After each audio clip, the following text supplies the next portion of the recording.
Si je devais choisir une autre spécialité, à part les soins intensifs, ça serait laquelle?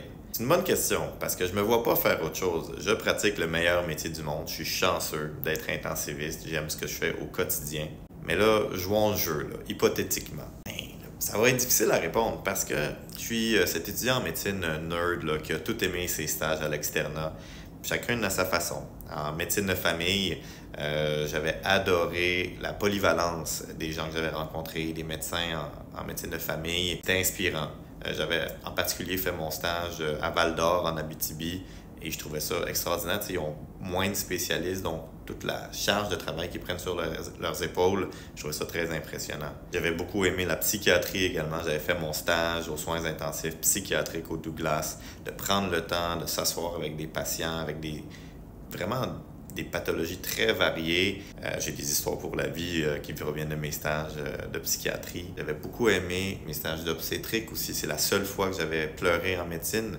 C'est quand j'ai vu un papa pleurer quand son enfant a accouché, son bébé a accouché. Ça m'avait tellement ému. J'avais aimé, d'une certaine façon, mes stages en chirurgie. J'avais moins aimé le fait qu'il fallait que je sois à 5h30 à l'hôpital général juif de Montréal pour commencer la tournée des patients. J'habitais à Laval dans le temps, je n'avais pas de transport en commun. Mon frère m'a donné des lifts pendant 2 mois de temps et je le remercie d'ailleurs. Mais j'avais aussi aimé l'équipe de résidents qui était là. On allait tous les jours après la tournée. En face, il y avait un Mike's, puis on allait déjeuner, puis ils nous payaient la traite. Donc, j'en garde vraiment des bons souvenirs de la collégialité de ce stage-là, même si j'avais aucun talent en chirurgie et que je ne me verrais pas faire ça. J'avais aussi beaucoup aimé tous les stages en pédiatrie. J'ai même appliqué en pédiatrie, d'aller aider des enfants malades.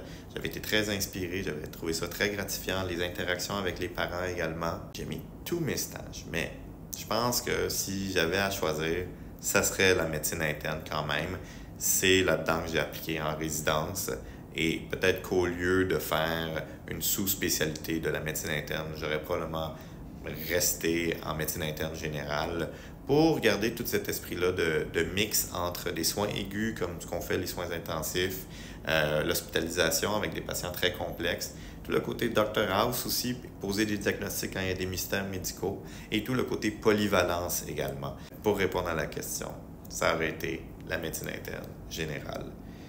Mais l'important, et c'est le message principal, c'est que le bon métier, la bonne spécialité pour vous, il n'y en a pas une qui est universelle.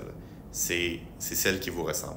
Et pour ça, il faut être exposé le plus possible, aller en stage, être ouvert d'esprit. Puis des fois, on peut penser qu'on veut faire quelque chose. Moi, je pensais être ophtalmologiste parce que c'était l'expérience que j'avais eue quand j'étais enfant. Puis finalement, c'est pas ça pantoute que je veux faire. J'aurais pas pu faire ça non plus.